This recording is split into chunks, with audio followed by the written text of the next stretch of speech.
अपने आप को प्रभु को समर्पण कर देना है। अधिकारी शिष्य को मार्ग में सद्गुरु मिलते हैं।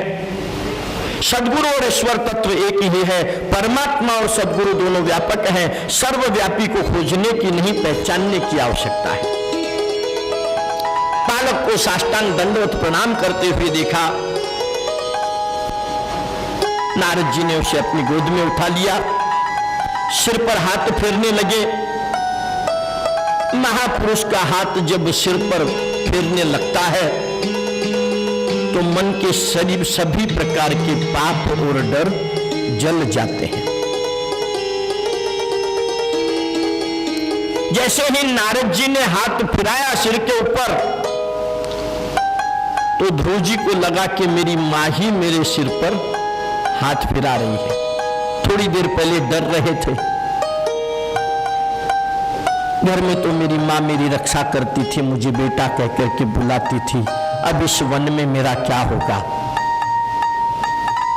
तो ये सद्गुरु रूपी मां यहां पर आ पड़ी। गुरु ब्रह्मा गुरु विष्णु गुरुर्देव महेश्वरः गुरुः साक्षात् परब्रह्म तस्मै श्री गुरुवे नमः।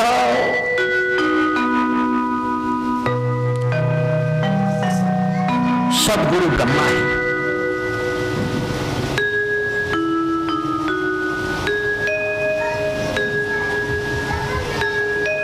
गुरु दीक्षा के समय पर मनुष्य का दूसरा जन्म होता है।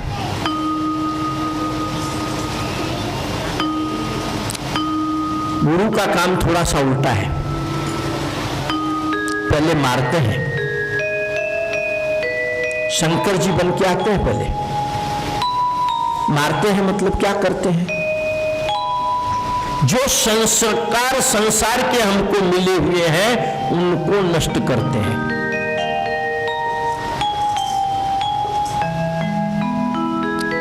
और फिर ब्रह्मा के रूप में हमारा पोषण करते हैं, अर्थात हमको ज्ञान देते हैं। और फिर विष्णु के रूप में हमारा पालन करते हैं, ध्यान रखते हैं हम कहीं कुमार्ग में तो नहीं चले गए। सोमानी परिवार को अनुभव आ रहा है इस चीज का। ये सद्गुरुओं की ही तो कृपा है कि आज भागवत हो रही है और स्वयं सद्गुरु यहां पर आने वाले हैं। तो गुरु जो है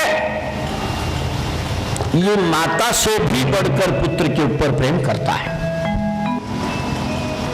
सत शिष्य होना चाहिए। नारद जी ने पूछा, बेटे तू कहां जा रहा है? ध्रुव जी ने कहा, बालक था, कुछ लगाव बनावट करने की तो आवश्यकता नहीं थी, सीधा कह दिया महाराज परमात्मा के दर्शन को जा रहा हूं।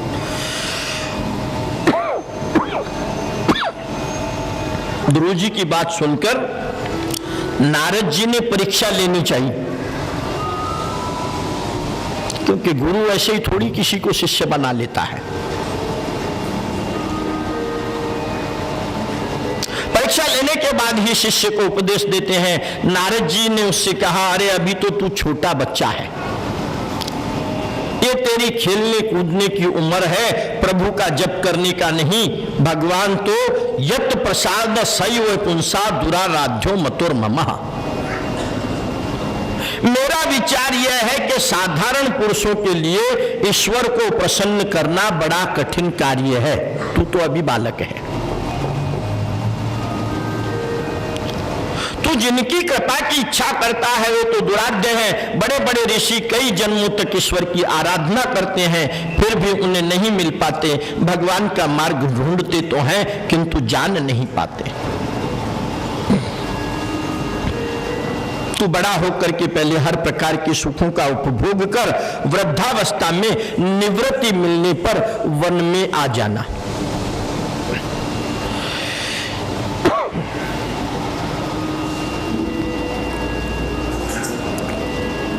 ध्रुव ने कहा, जी नहीं, जिस घर में मेरा अपमान हुआ है उस घर में मैं अब वापस जाना नहीं चाहता।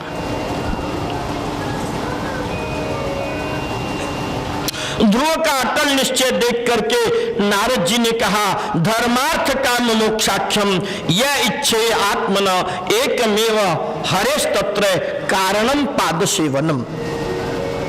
अर्थात जो व्यक्ति अपना कल्याण चाहता है, धर्म अर्थ काम और मोक्ष प्राप्त करना चाहता है, उसके लिए एकमात्र साधन है कि श्री हरि के चरणों की शरण में जावे। ऐसा कर तू मधुवन में जा।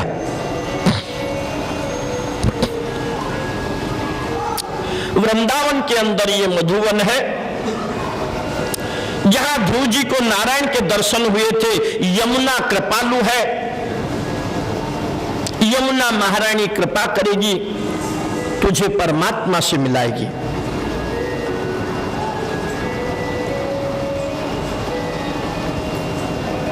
नारद जी ने ध्रुव को आज्ञा दी कि तू मधुवन में जा। वृंदावन जाकर वहां परमात्मा की आराधना किस प्रकार करनी चाहिए, ये प्रश्न ध्रुव ने किया है।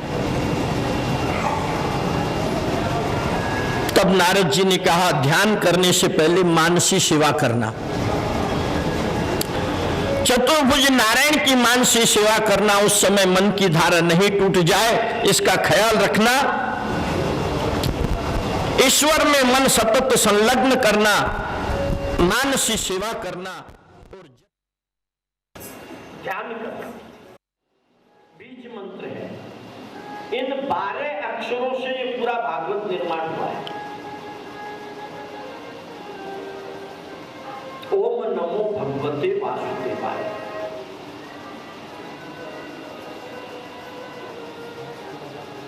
गीता जी में भगवान ने कहा है कि कई जन्मों के बाद जीव मुझे प्राप्त करता है। बहु नाम जन्म नामंत है।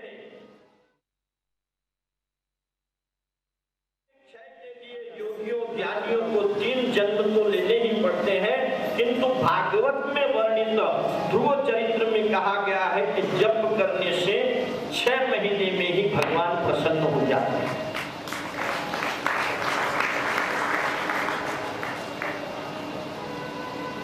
निष्ठा से 6 महीने तक लगातार एक ही समय पर, एक ही आसन पर, एक ही माला से, एक ही मंत्र का जो गुरु ने दिया है। काम्य मंत्र नहीं, कामना मंत्र करते हैं हम सब। कोई मंत्र रुद्राक्ष की माला से, कोई स्फटिक माला से, कोई लक्ष्मी के लिए, कोई पुत्र के लिए, कोई किसके लिए, कोई किसके लिए। कामना मंत्र नहीं। कामना मंत्र तो कितना भी करोगे तो 6 महीने क्या कई सालों में भी सिद्ध नहीं होगा, क्योंकि हमने कल ही आपको बताया है कि इस संसार में आपको जो कुछ भी मिलने वाला है, ये आपने अपने कर्मों के द्वारा पहले से निश्चित किया हुआ है, उतना ही मिलने वाला है। कितने भी श्री सूक्त के पाठ लक्ष्मी प्राप्ति के लिए कर लो, मिलने वाला नहीं है। श्री सूक्त का पाठ अगर करना है तो नारायण से मिलाने की इच्छा से अगर श्री सूक्त का पाठ करोगे तो उसका फल मिलेगा। 6 महीने तक इस प्रकार से अगर जप करोगे तो आज भी उसका महत्व ध्यान में आ जाएगा। ये मैं भागवत जी में लिखा है इसलिए नहीं कह रहा, इसका मैं स्वयं अनुभव ले चुका हूं। यहाँ पे कुछ माताएं बैठी हुई है जो अपने छोटे बच्चों को मेरे पास लेकर के आती है। महाराज, इसकी तबीयत ठीक नहीं है, इसको नजर लग गई है, खाना नहीं खाता है, ये नहीं करता है, वो नहीं करता है।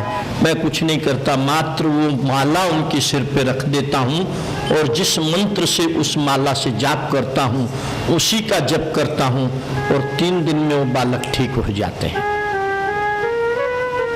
हर शनिवार और मंगलवार को आकर के हमारे यहाँ पर आप देख सकते हैं। जब माला में इतनी शक्ति आ सकती है तो जरा विचार करो कि उस मंत्र के जाप से हमारे में कितनी शक्ति जागृत होगी। तो 6 महीने तक ध्रुव जी ने इस मंत्र का जाप वहां पर किया, उसकी विधि वहां पर बताई। ध्रुव जी मधुवन में आए, पहले दिन उन्होंने अनशन किया, फिर 3 दिन तक आसन पर बैठकर ध्यान किया और इन 3 दिनों में केवल फलाहार किया।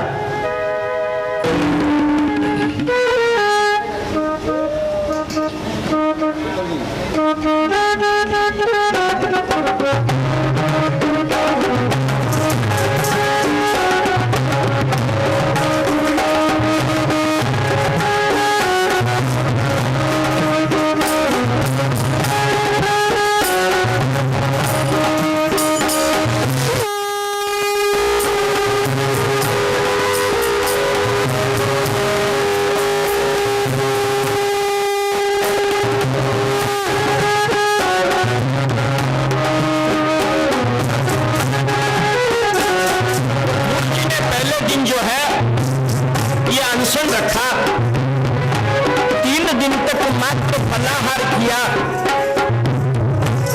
इसके बाद 6 दिनों तक ध्यान करते रहे। फिर तीसरे महीने में एक साथ 9 दिनों तक ध्यान किया। अब तो फलाहार को भी त्याग दिया, केवल वृक्षों के पत्ते खाते थे। संयम बढ़ाने से भक्ति भी बढ़ती जाती है। चौथे मास में केवल यमुना जल पी करके भगवान का ध्यान करने लगे।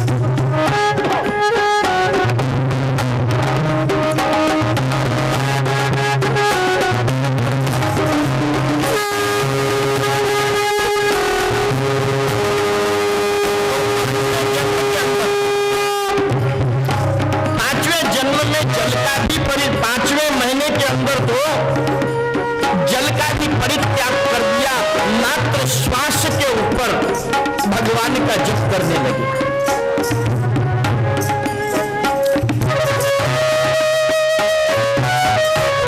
15 दिन तक इस प्रकार से 5वें महीने में श्वास के ऊपर जप किया। 5.5 महीने हुए और अब तो श्वास लेना भी बंद कर दिया।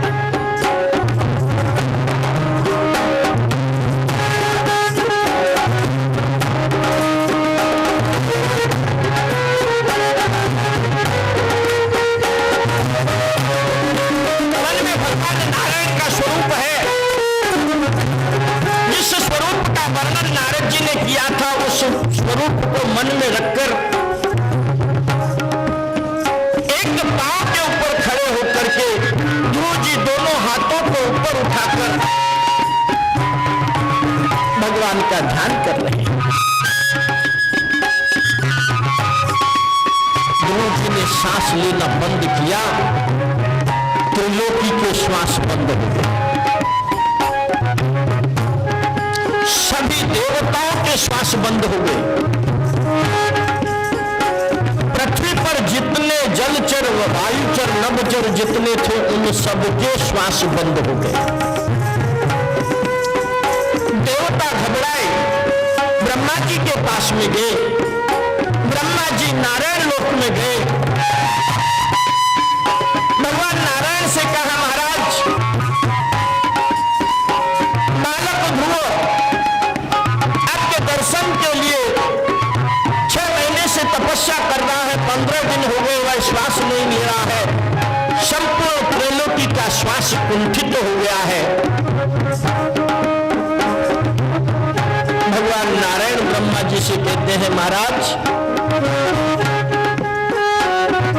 आप कह रहे हैं कि मैं ध्रुव को दर्शन देने के लिए जाऊं, परंतु मैं ध्रुव को दर्शन देने के लिए नहीं, उसके दर्शन करने के लिए जा रहा हूं।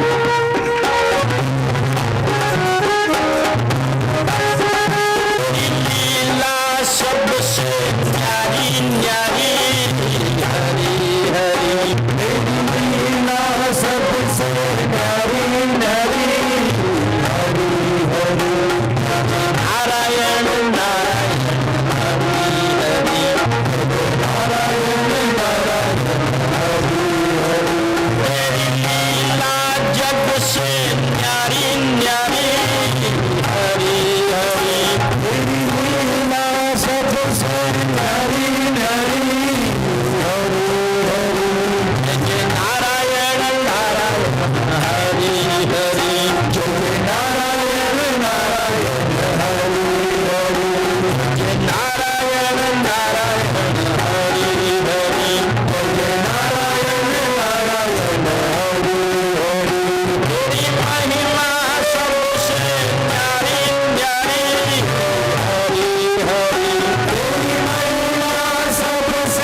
पे नारायण का स्वरूप गायब हुआ।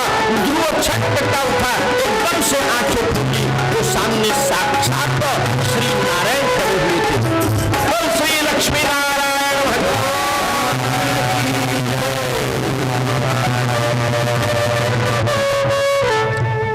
श्री नारायण सामने है। ध्रुव बालक नारायण की ओर देखते जा रहा है।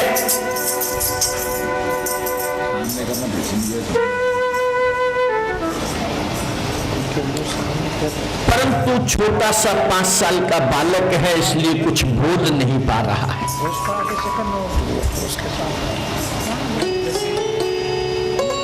और उसी समय पर भगवान नारायण ने अपना शंख ध्रुव के गाल को लगाया और ध्रुव की स्मृति जागृत हुई।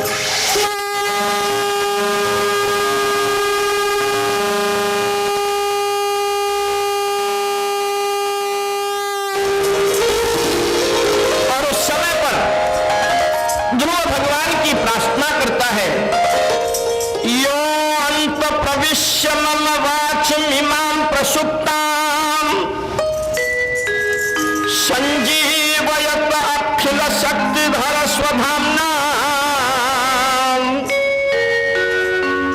अन्यास्त हस्त शरण श्रवण त्वगादिन् प्राणान् नमो भगवते पुरुषाय तुभ्यम्।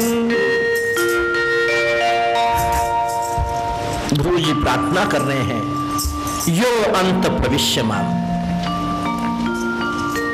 जो मेरे इस शरीर के अंदर प्रवेश करके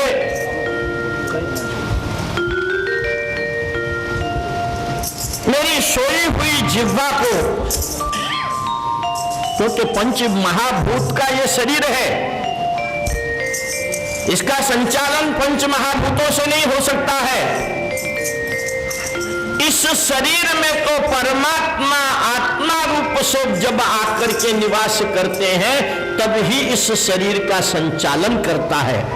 और इसीलिए ध्रुव कह रहा है, यो अंत प्रविश्य मम वाच मिमां प्रसुप्तां,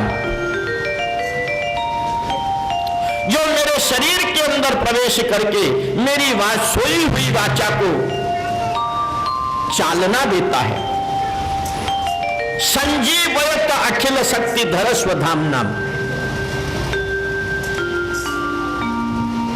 जिस शक्ति का कभी नाश नहीं होता है, ऐसी अपनी संजीवनी शक्ति के द्वारा अन्यास्त्र हस्त चरण श्रवण त्वगादिन, जो मेरे हाथ पांव कान और सभी इंद्रियों का संचालन करता है, प्राणान नमो भगवते पुरुषाय तुभ्यम, ऐसे मेरे प्राणों को अर्थात भगवान को मैं नमस्कार करता हूं।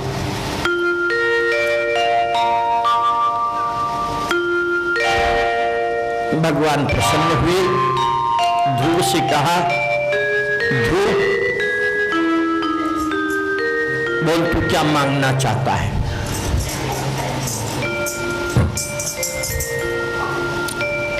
अब ध्रुव कहने लगा, महाराज मांगू तो क्या क्या मांगू और क्या नहीं मांगू ये मेरी समझ में नहीं आता है, क्योंकि 5 वर्ष का बालक है।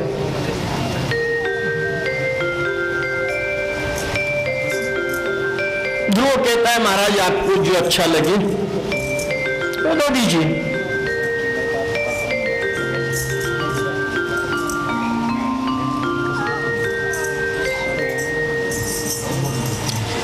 तो भगवान ने कहा कि तू कुछ कल्पों के लिए अपने राज्य का शासन कर,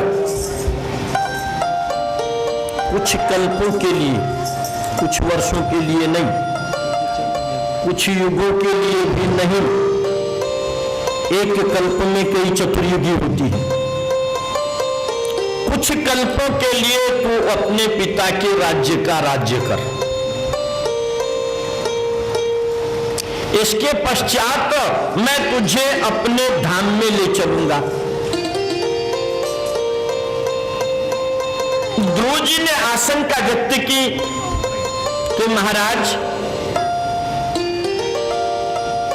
आप तो मुझे अभी ही मिल चुके हैं, आपकी प्राप्ति तो मुझे अभी हो चुकी है, और आप फिर से मुझे राज्य देना चाहते हैं, राज्य में वापस भेजना चाहते हैं। वहां पर मैं फिर से माया में मोहित हो जाऊंगा, राजा बनूंगा तो मुझे सांसारिक कर्म तो करने ही पड़ेंगे, और इन कर्मों के कारण मेरे कुछ प्रारब्ध जमा होंगे, और प्रारब्ध जमा होंगे तो माया मुझको घेर लेगी, और माया घेर लेगी तो फिर मैं आपके पास कैसे आ पाऊंगा। तो उस समय पर भगवान नारायण कहते हैं कि तुझे मेरी माया मोहित नहीं कर पाएगी। इस प्रकार वरदान देकर के भगवान नारायण वहां से अंतर्ध्यान हो गए। अब ध्रुव अपने राजमहल की तरफ वापस जा रहा है।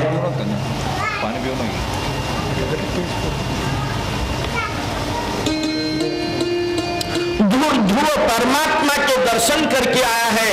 इधर नारद जी पहले से ही राजा उत्तानपाद से जाकर के कहते हैं कि महाराज, तुम्हारा पुत्र धन्य है, तुम्हारा वंश धन्य हो गया, तुम्हारा पुत्र ध्रुव साक्षात परमात्मा का दर्शन करके यहां पर आ रहा है। क्योंकि इधर राजा उत्तानपाद चिंता कर रहा था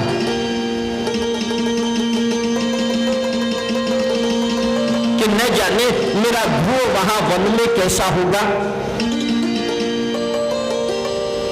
वह छोटा सा बालक वन में कैसे रहता होगा, कहीं हिंस्र पशु उसे खा नहीं जाए, इस प्रकार की चिंता उत्तानपाद कर रहा था। और उसी समय पर नारद जी वहां पर पहुंचे और कहने लगे कि राजा, चिंता करने की कोई बात नहीं है, तेरे पुत्र ने तो तेरे वंश का उद्धार कर दिया है, परमात्मा के दर्शन किए हैं और अब वापस तेरे राज्य की तरफ आ रहा है। उत्तानपाद ने जब ये सुना तो बड़ा प्रसन्न हुआ, ध्रुव के आगमन के लिए संपूर्ण राज्य को सजाने लगा, ध्रुव के स्वागत की तैयारी करने लगा।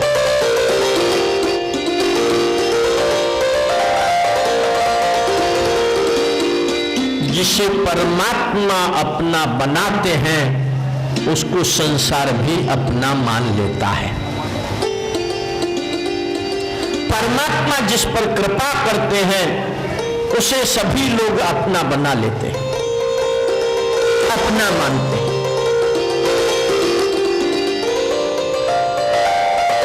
अब तो ध्रुव का अगवानी करने के लिए माता सुरुचि भी तैयार हो गई। ध्रुव को हाथी के ऊपर बिठाया गया, शोभा यात्रा निकाली गई। जब पिता उत्तानपाद ने कहा कि ध्रुव हाथी के ऊपर अटारी में अर्थात सिंहासन पर बैठो, तो ध्रुव कहने लगा, पिताजी मैं अकेला नहीं बैठूंगा, मैं उत्तम के साथ में बैठूंगा, उत्तम को बुलाइए, हम दोनों अटारी में बैठेंगे। उत्तम आया, दोनों अटारी में बैठे। मार्ग में नाना प्रकार से ध्रुव जी का स्वागत हुआ। ध्रुव जी राजमहल में पहुंचे। अब तो माता सुनीति भी राजमाता बन गई और राजमहल में आ गई। उत्तानपाद राजा ने नारद जी के बताए हुए मार्ग के अनुसार ध्रुव को राजा बनाया और स्वयं तपस्या करने के लिए वन में चला गया।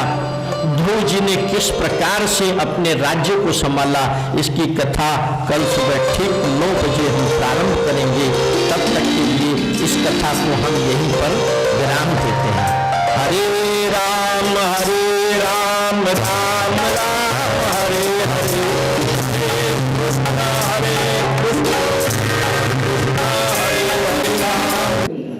कितना महत्व रखा है ये हमने जान लिया है, तो इसे हमेशा जाप करता रहना चाहिए।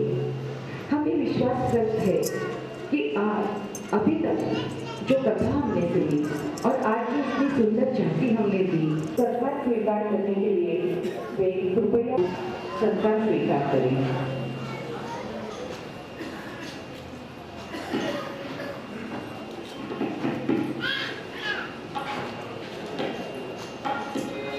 मोहनलाल जी टोली, मुरलीधर जी उपाध्याय, हुकुमचंद जी उपाध्याय, नंदकिशोर जी गुप्ता और जोसेफ साहब।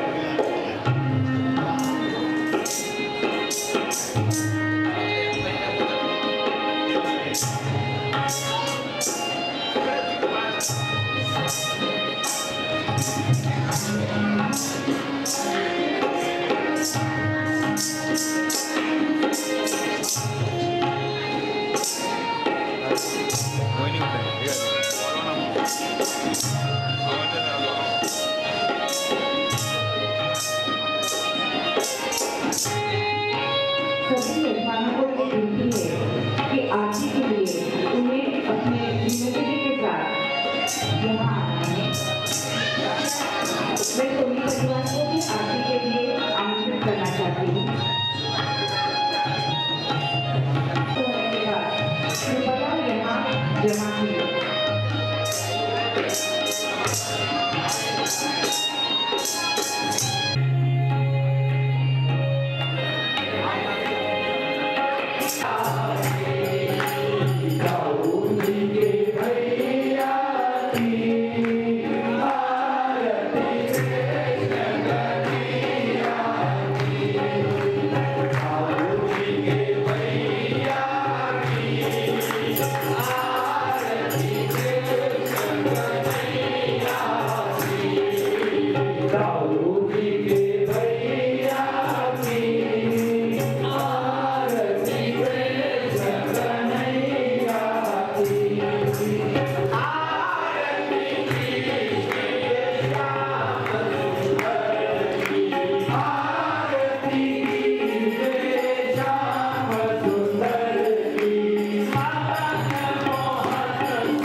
नमोस्ते वासुदेवाय।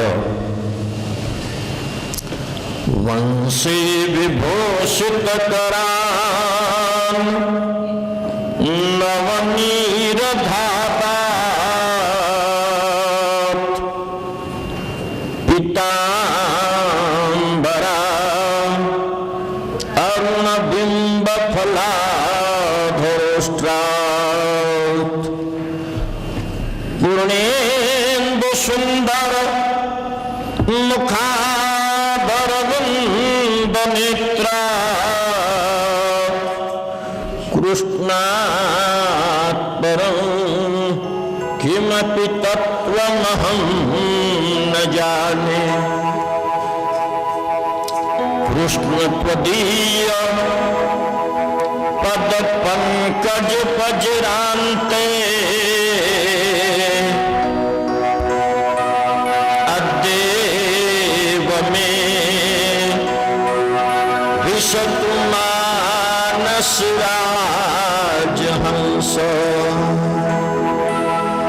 प्राण प्रयाण समये कटुवात पित्तै कंठावरोधन विधो स्मरणं कुतस्ते। हरे राम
सर्वकार्येषु सर्वदा नमः कमलनाभाय नमस्ते जलसायिने नमस्ते केशवानंदो श्री वासुदेव नमोस्तुते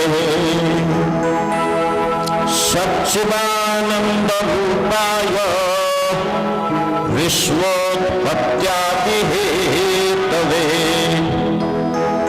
तापत्रय विनाशाय श्री कृष्णाय वयं नमः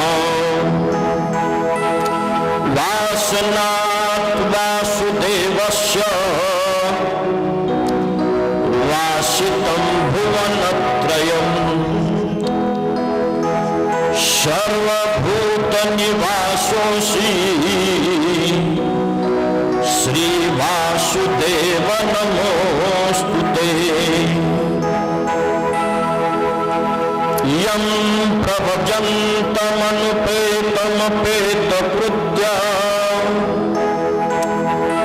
द्वैपायनो विरहकातर आजुहाव पुत्रेति तन्मया तव भिरेभिनेदु तं सर्वभूतहृदयं मुनिमानतोऽस्मि यान्देन तुषारहारधवला या शुभ्रवस्त्रावृता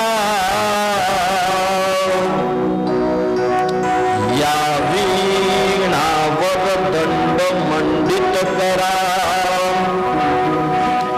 या श्वेतपद्मासना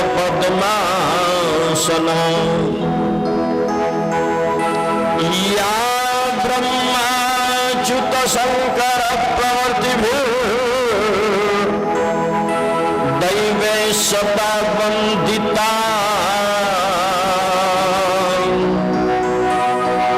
सा मां पातु सरस्वतीं भगवती निःशेषजाड्यापहम् प्रविश्य मम वाचमिमां प्रसुप्तां संजीवयत अखिलशक्तिधर स्वधाम्ना अन्याश्च हस्त चरण श्रवणत्वगादिन्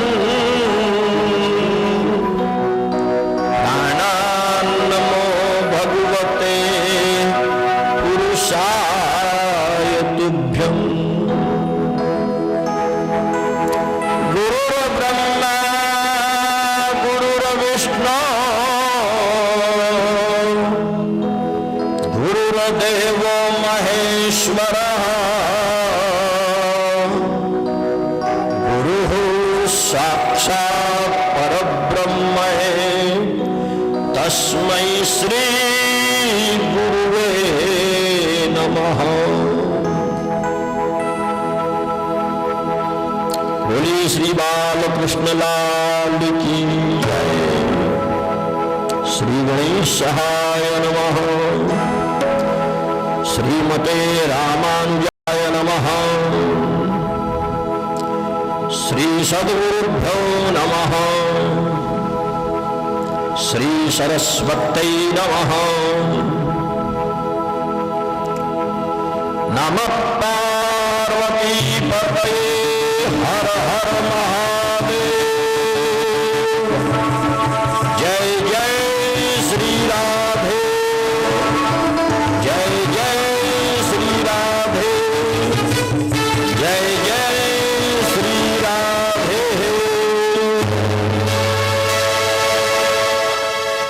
बोलिए स्वामी जी रामानुजाचार्य महाराज की जय। स्वामी जी महाराज की जय।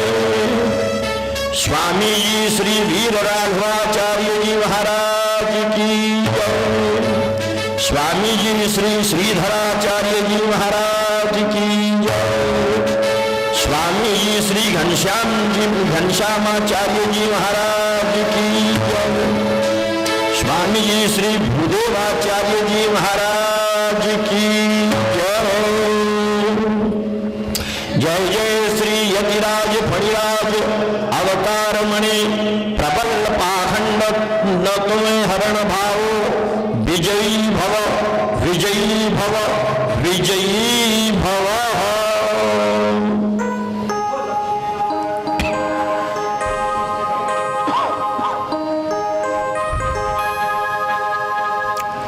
कल सायंकाल के सत्र की कथा में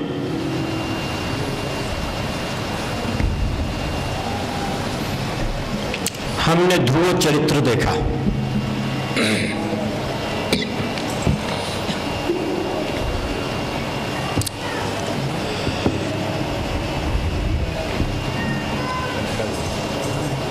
ध्रुव जी मात्र 5 वर्ष की आयु के हैं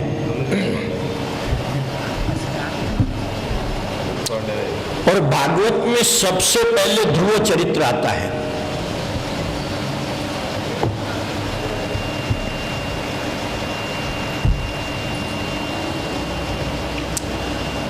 यही हमको बताता है कि मनुष्य को यह विचार नहीं करना चाहिए कि जब फुर्सत मिलेगी तब मैं भगवान का ध्यान करूंगा।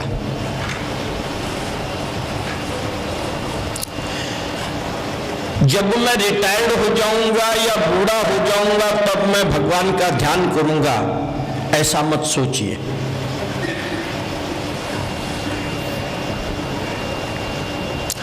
काल करे सो आज कर, आज करे सो अब, पल में परलय होएगी, बहुरी करेगो कब।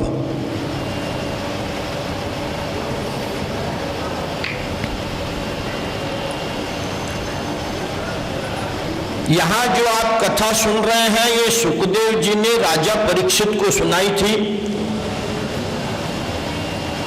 राजा परीक्षित को पता था कि आज से 7 दिन बाद मेरी मृत्यु होने वाली है।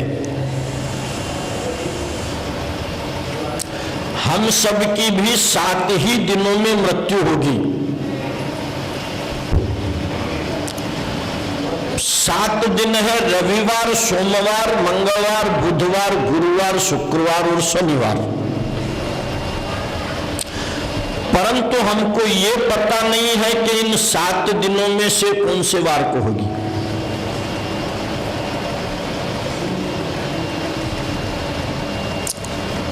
इसलिए काल करे सो आज कर, अर्थात बुढ़ापे में जिसको करने की सोच रहे हो उसको जवानी में ही करो।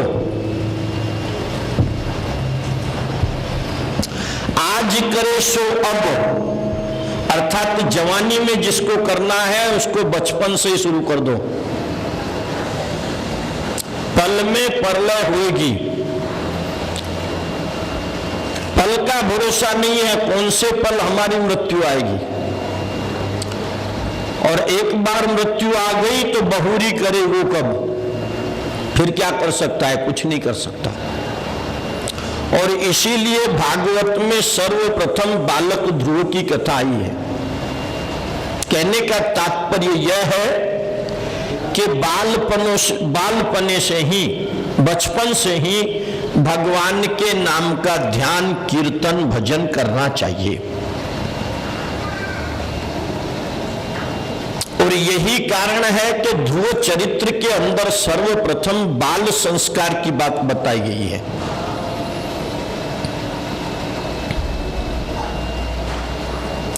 माता सुनीति बने तो उसका पुत्र आज भी ध्रुव बन सकता है। सुनीति अर्थात अच्छी बातों को बताने वाली, अच्छे संस्कार करने वाली,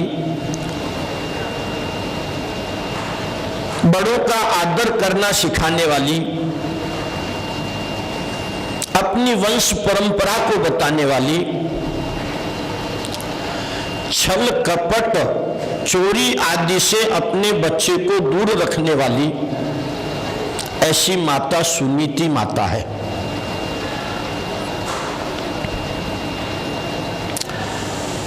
इसलिए सर्वप्रथम ध्रुव चरित्र आया है। ध्रुव जी ने मात्र 5 वर्ष की आयु के अंदर ही परमात्मा के दर्शन कर लिए।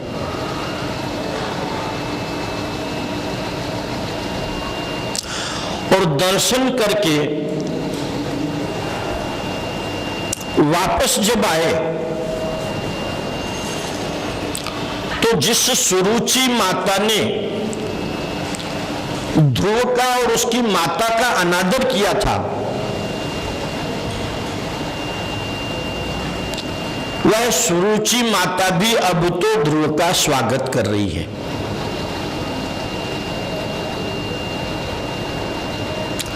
वह भी अब तो ध्रुव को प्रेम कर रही है, क्योंकि ध्रुव ने आते के साथ सबसे पहले अगर किसी को प्रणाम किया तो वह अपनी माता सुरुचि को किया।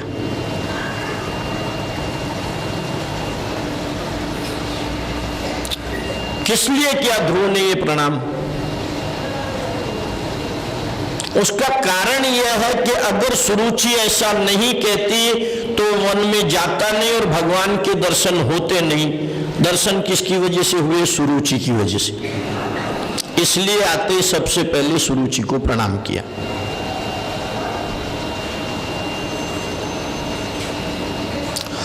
और जब रथ यात्रा निकाली गई, शोभा यात्रा निकाली गई ध्रुव जी की, तो अपने छोटे भाई उत्तम को गोद में लेकर के बैठा, अपने साथ में लेकर के बैठा। नारद जी ने पहले से उत्तानपाद राजा को बता दिया था कि ध्रुव जो है ये परमात्मा का दर्शन करके आ रहा है, इसलिए ध्रुव की चिंता नहीं करनी है, अब तो अपनी चिंता करनी है। अपनी चिंता का मतलब क्या?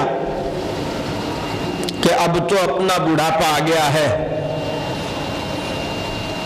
परलोक जाने की तैयारी करनी है। इसलिए अब पुत्र पोत्रों की, बेटों की और बहू की, इनकी चिंता करना छोड़ो। बहू क्या करती है उस तरफ ज्यादा ध्यान मत दो।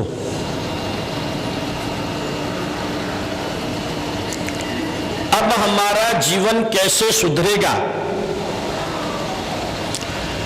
सब कुछ घर संसार के अंदर समय व्यतीत कर दिया, अब जो बचा है उसको तो परमात्मा को अर्पण करना है। परमात्मा को प्राप्त करने का उपाय करना है। ऐसा विचार करोगे तो घर के झगड़े झंझट अपने आप बंद हो जाएंगे। परंतु कथा सुनते टाइम तो सब सिर हिलाते हैं, हाँ सही बात है।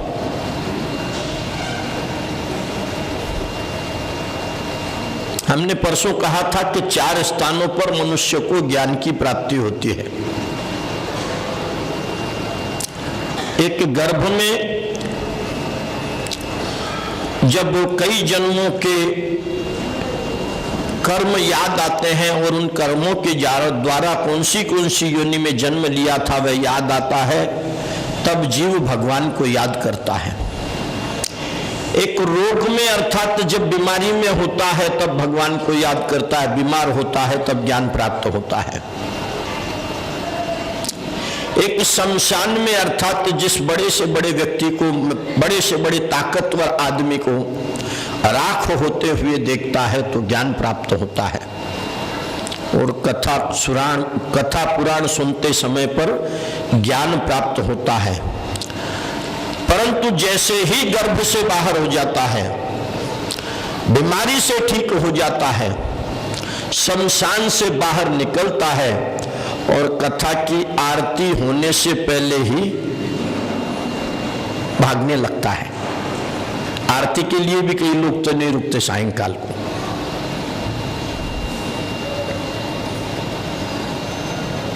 क्योंकि पंडित जी ने कथा करी तब तक ही ज्ञान की जरूरत है, उसके बाद काय का ज्ञानन काय का क्या।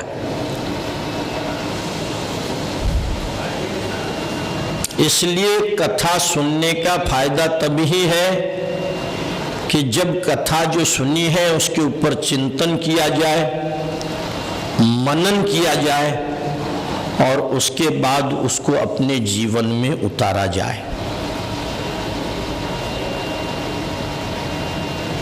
अर्थात तो उसके अनुसार अपने जीवन को ढालने का प्रयत्न किया जाए।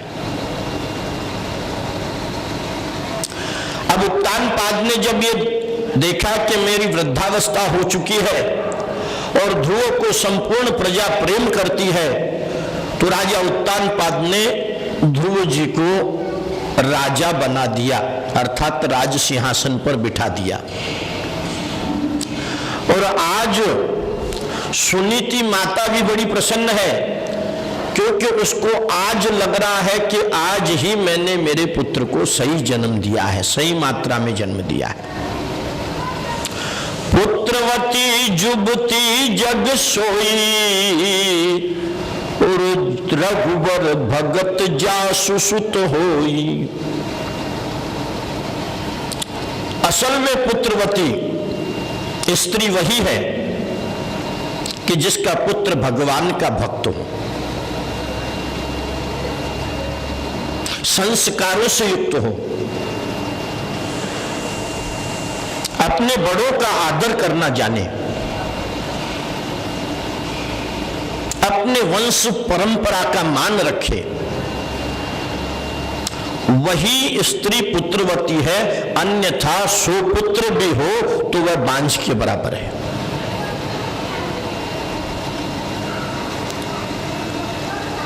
ध्रुव का राज्याभिषेक किया गया। ध्रुव का विवाह भ्रमी नाम की कन्या से हुआ।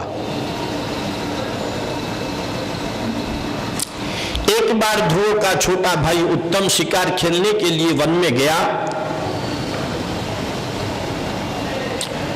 वहां यक्षों के वन में चला गया, यक्षों के साथ में झगड़ा हो गया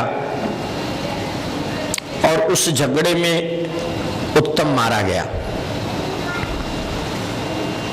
ध्रुव को जब ये समाचार मिला तो वे यक्ष वन में गए, यक्ष राज्य के अंदर गए और वहां जाकर के भीषण युद्ध करने लगे। यक्षों का संहार करने लगे। उस समय पर ध्रुव के पिता महाराज मनु वहां पर पहुंचे, पितामह ध्रुव के दादाजी मनु महाराज वहां पर आए और उन्होंने कहा कि ध्रुव, वैष्णव वैर नहीं बढ़ाते हैं, भगवान के भक्त झगड़ा झंझट नहीं करते हैं। अतः किसी की जो उत्तम की मृत्यु हुई है वह तो उसके कर्मों के अनुसार हुई है, उसकी आयु इतनी ही लिखी हुई थी और उसके लिए तू इतने यक्षों को मारकर पाप का भागी क्यों बन रहा है? तू तो स्वयं परमात्मा के दर्शन कर चुका है। ध्रुव ने युद्ध बंद कर दिया।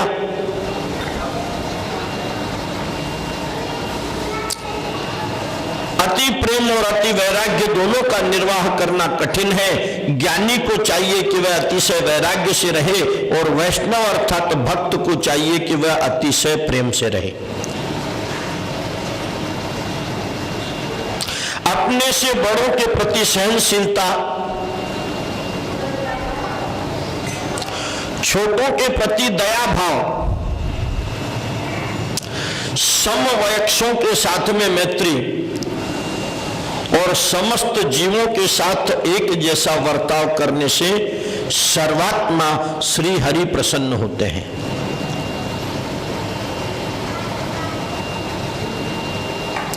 अपने से बड़ों के प्रति सहनशीलता। बड़े अगर हमें कुछ कह देते हैं,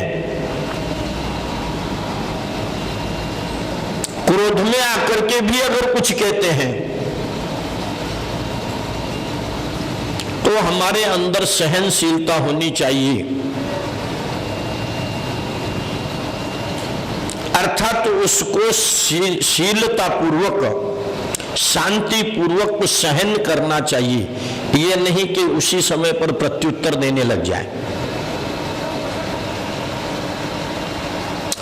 और बड़ों को चाहिए कि छोटों के प्रति दया रखे, समवयस्क अर्थात अपने बराबर के जो हैं उनके साथ में मैत्री जैसा भाव रखे, मित्र जैसा बर्ताव करे। समस्त जीवों में जड़ चेतन जो कुछ दिखाई दे रहे हैं उनके अंदर दया का भाव रखे, अर्थात सबके अंदर परमात्मा का वास है, ऐसा सोच करके चले।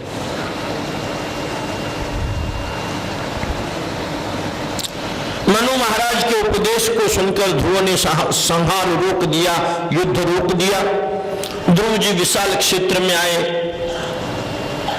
जब बालक थे तब यमुना जी के किनारे मधुवन में गए थे। अब ध्रुव जी ने अपने पुत्र को राज्य दे दिया और स्वयं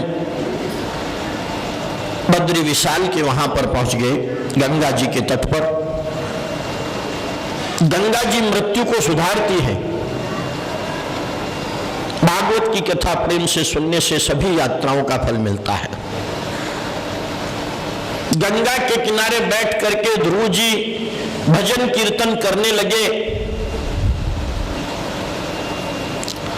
तो गंगा जी का प्रवाह निनाद पूर्वक था, अर्थात उनके पानी का बहाव इतना जोर से था कि ध्रुव को भजन में विक्षेप होने लगा। पानी की आवाज बहुत आ रही थी। तब ध्रुव ने सोचा कि मैं यहां पर ध्यान नहीं करूंगा, और वे उस स्थान को छोड़ करके जाने लगे। तो उस समय पर साक्षात गंगा जी वहां पर प्रकट हुई। बोल गंगे मैया की जय। और गंगा जी ने कहा, ध्रुव तू मेरे को छोड़कर मत जा, मैं बहूंगी तो जोर से, परंतु अब आवाज नहीं करूंगी। और वह स्थान है ऋषिकेश। ऋषिकेश में कोई भी समय में चले जाओ, आपको गंगा की पानी की आवाज नहीं आएगी, बाकी सब जगह पर कल कल कल कल कल कल कल कल कल कल करता रहेगा। गंगा जी ने कहा, तू मुझे छोड़कर मत जा, यहीं पे भजन कर, अब मैं जोर से अर्थात आवाज करके नहीं बहूंगी। ऊपर से स्थिर जैसी लगती है, परंतु अंदर से प्रवाह बड़ा जबरदस्त होता है।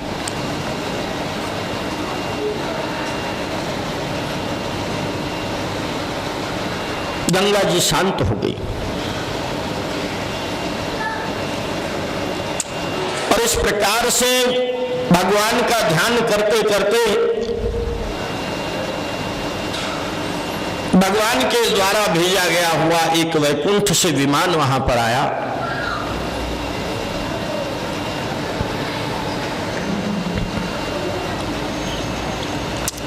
विष्णु भगवान के पार्षद विमान लेकर के आए और ध्रुव जी से कहा, महाराज आपको भगवान विष्णु ने ध्रुव लोक पद दिया है, जो प्रलय काल में भी नष्ट होने वाला नहीं है। आप चलिए। उस समय पर गंगा जी भी वहां पे फिर से प्रकट हुई। भगवान की आज्ञा के कारण मैं तुम्हें छोड़कर वैकुंठ जा रहा हूं, ऐसा ध्रुव जी ने गंगा मैया को कहा।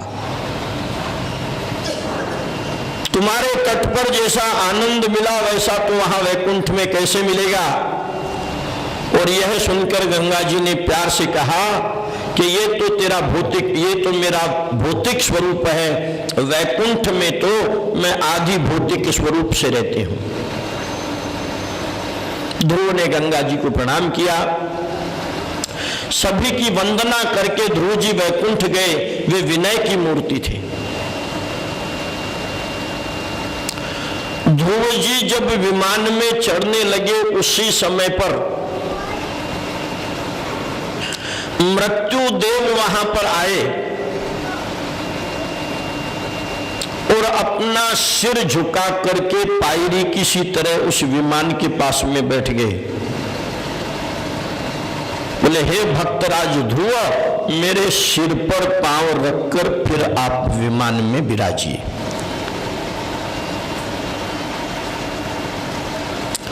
अर्थात मनुष्य चाहे तो मृत्यु के सिर पर पांव रखकर वैकुंठ को जा सकता है, परंतु उसको ध्रुव की सी तरह जीवन व्यतीत करना पड़ेगा।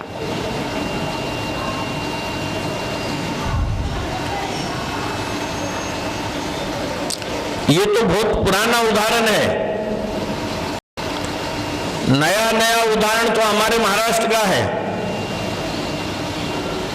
महाराज तुकाराम जी भी सदेह वैकुंठ गमन किए थे। आम्ही जातो आमचे गावा, आमचा राम राम घ्यावा।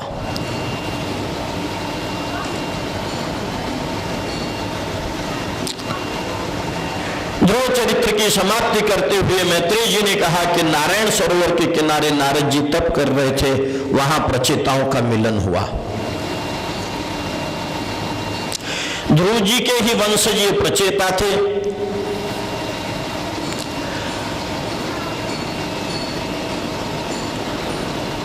प्रचेता किसके पुत्र थे? ये ध्रुव जी के वंश के थे। ध्रुव जी के वंश में एक राजा हुआ था अंग। अंग के यहां पर बेन हुआ। अंग सदाचारी था और बेन दुराचारी था। बेन के शासन काल में प्रजा बहुत दुखी हो गई थी। बेन राजा के शासन काल में अधर्म बढ़ गया तो ब्राह्मणों ने शाप देकर के उसका नाश कर दिया। अब राज्य चलाने के लिए कोई राजा रहा नहीं। तब ब्राह्मणों ने मंत्रों के द्वारा बेन राजा के शरीर का मंथन किया। पहले तो उसमें से एक काला पुरुष प्रकट हुआ। नीचे के शरीर के नीचे के भाग का मंथन करने के कारण उसमें से काला पुरुष प्रकट हुआ। बाद में ऊपर के भाग का मंथन किया गया। उससे पृथु महाराज का प्राकट्य हुआ। पृथु महाराज अर्चन भक्ति के स्वरूप हैं और उनकी रानी का नाम है अर्ची। अर्चन भक्ति में पृथु जी श्रेष्ठ हैं। राजा पृथु ने बहुत से अश्वमेध यज्ञ किए।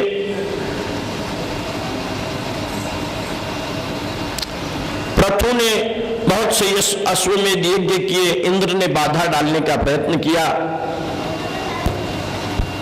वहां पर अत्रि महाराज पहुंचे। इंद्र से कहा यज्ञ में विघ्न करना ठीक नहीं है। घोड़ा लेकर के आए, यज्ञ पूर्ण हुआ।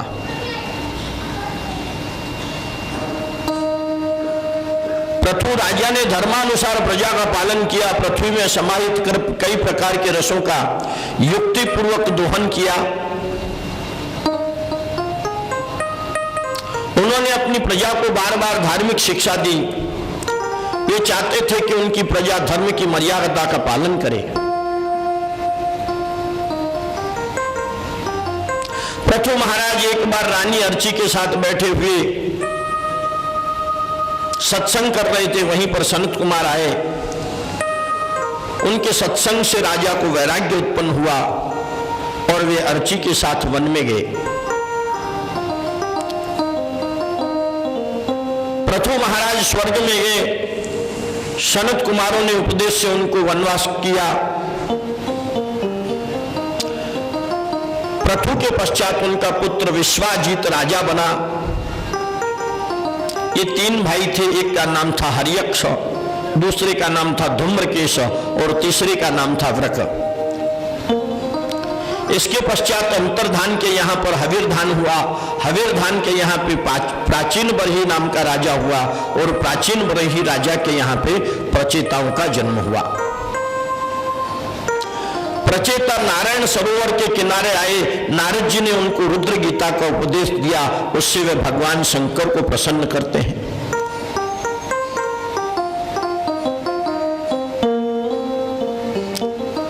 शंकर भगवान ने आज्ञा दी कि बिना तप के सिद्धि नहीं मिल पाती है, तप न करने वाले का पतन होता है, इसलिए तप करो। शंकर भगवान की आज्ञा के अनुसार, बताए हुए स्तोत्रों के अनुसार प्रचेताओं ने तपश्चर्या की। नारद जी ने उस समय बरहीराज से प्रश्न किया कि तुमने यज्ञ तो किए, परंतु क्या तुमको शांति मिली? तो राजा ने कहा नहीं। तब नारद जी ने कहा तो फिर तुम ये यज्ञ क्यों करते हो? तो राजा बरही कहता है कि मुझे प्रभु ने बहुत कुछ दिया है, अतः मैं यज्ञ करता हूं। यज्ञ के द्वारा ब्राह्मणों की सेवा कर रहा हूं, यज्ञ के द्वारा मैं संपत्ति का समाज सेवा में सदुपयोग कर रहा हूं। यज्ञ से भी वैसे तो शांति नहीं मिल पाती है। नारद जी प्राचीन बरही राजा को समझा रहे हैं, जन्म मृत्यु के चक्कर से जीवन मुक्त हो पाए तभी पूर्ण शांति प्राप्त होती है। यज्ञ से तेरा कल्याण तो होगा, परंतु तुझे मुक्ति नहीं मिलेगी। इसलिए शांति से बैठकर तू आत्मस्वरूप का चिंतन कर।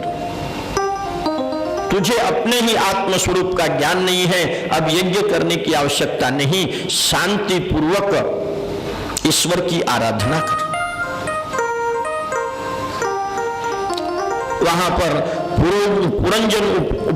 पुरंजन और पुरंजनी का जिस प्रकार से विचार हुआ वह आख्यान नारद जी ने कहा।